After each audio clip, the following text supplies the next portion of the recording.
Health authorities have decided to file legal action against 5 shops in Dambulla for selling expired food and food unfit for consumption.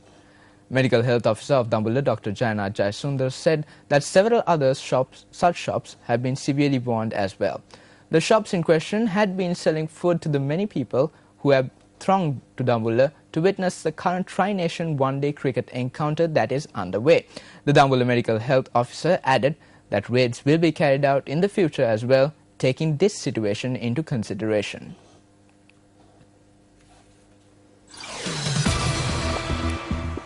Also in local news, the Department of Export Agriculture has commenced a program that will seek to domestically meet the country's turmeric requirements.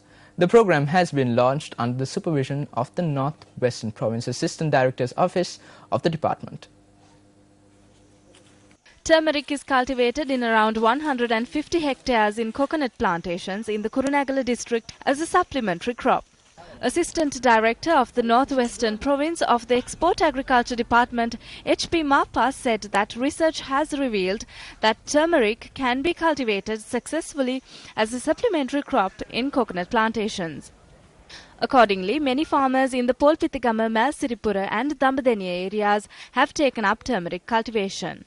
We can earn about 350,000 rupees from a half an acre cultivation. Land on which coconuts are cultivated were not being utilized. Now we make better profit. We tried this as an experiment on about quarter of an acre. We boiled it, crushed it and sold it. We were able to earn about 200,000 rupees. We sold a kilogram of turmeric at about 650 rupees. We can earn a good income without too much work.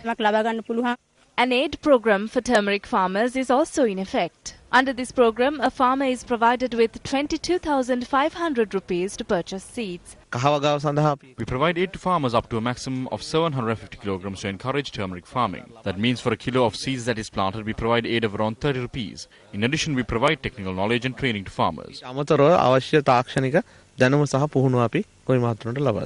The Export Agricultural Department points out that by cultivating turmeric, one can earn between 400,000 and 500,000 rupees from a hectare. Research has revealed that turmeric that is manufactured in the country have other important components as opposed to turmeric manufactured elsewhere.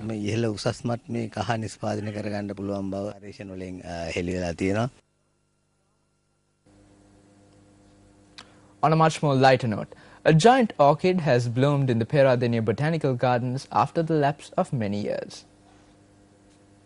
This rare variety, identified by its botanical name Grammatophyllum speciosum and locally known as giant orchid, generally blooms once in every 5 or 6 years. Its origins can be traced back to the Malay Peninsula located between Sumatra and the Philippines.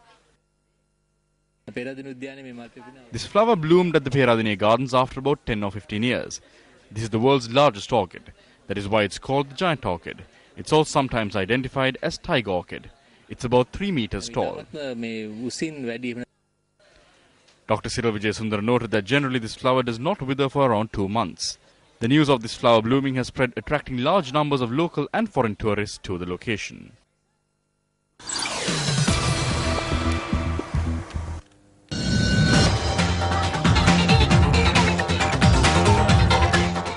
Let's take a look at stories making headlines in the international arena.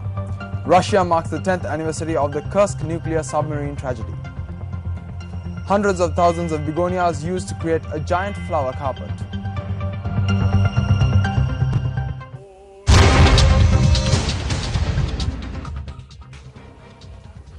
Russia marked the 10th anniversary of the sinking of the Kursk nuclear-powered submarine when 118 sailors, the entire crew of the vessel, perished at the bottom of the Barents Sea. Commemoration ceremonies were held in St. Petersburg, where most of the crew members were buried. Family members, friends, naval officers attended a prayer at Nikolsky Maritime Cathedral and then went to the cemetery where mourning ceremony was held. 118 Russian sailors died after Kursk submarine sank to the bottom of the Barents Sea during naval exercises on the 12th of August in year 2000. An official investigation and final report into Russia's worst naval accident blamed the sinking on a faulty torpedo that exploded in its chamber. After the Kursk disaster, the Russian Naval Command was severely criticized when it became apparent that the Navy did not possess the modern rescue equipment needed to deal with the submarine accidents. Family members of the Kursk crew held another prayer at the cemetery and laid flowers to the tombs of their loved ones. Morning ceremonies were also held by all fleets of Russia's navy.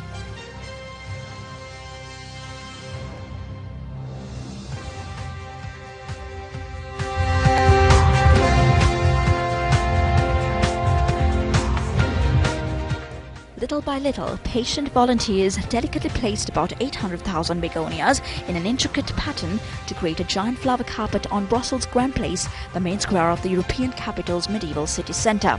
It took the volunteers about 5 hours to cover the square, with work being interrupted twice because of heavy rain.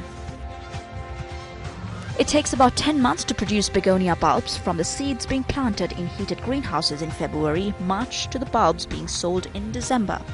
This year's carpet's design was inspired by Gothic architecture seen around Brussels' Grand Place, by the symbols of the city of Brussels and the region of the European Union. Belgium is currently holding the rotating EU presidency. The first flower carpet displayed on Brussels' Grand Place was in 1971. It is now a biannual event.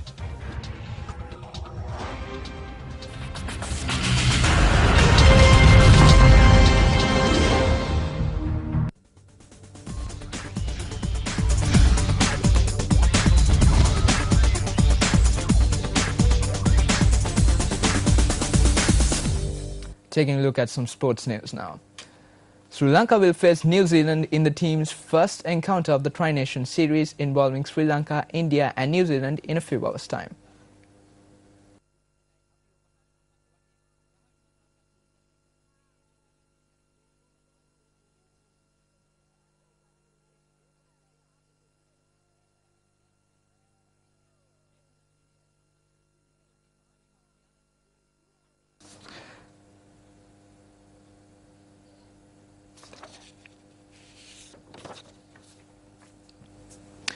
Well, host nation Hungary has claimed 3 gold medals on day 4 of the European Aquatic Championships in Budapest. Here's a look.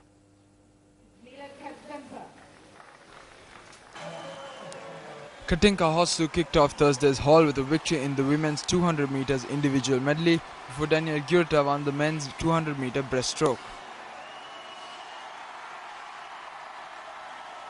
Defending world champion Lotte Friis of Denmark won the women's 800 meter freestyle. Gemma Spofford led a British 1-2 in the women's 100 meter backstroke, while Poland's Paweł Kozaniowski took the men's 200 meter butterfly and Camille Lecourt of France the men's 50 meter backstroke.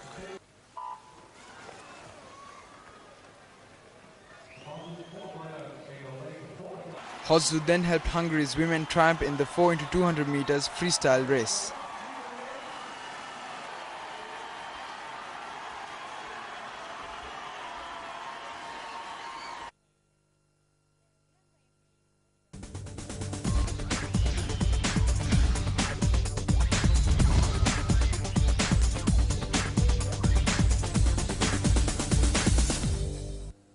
Well, that's lunchtime news for today. Many thanks for joining us. I'm Ramesh Rugabanda. Take care.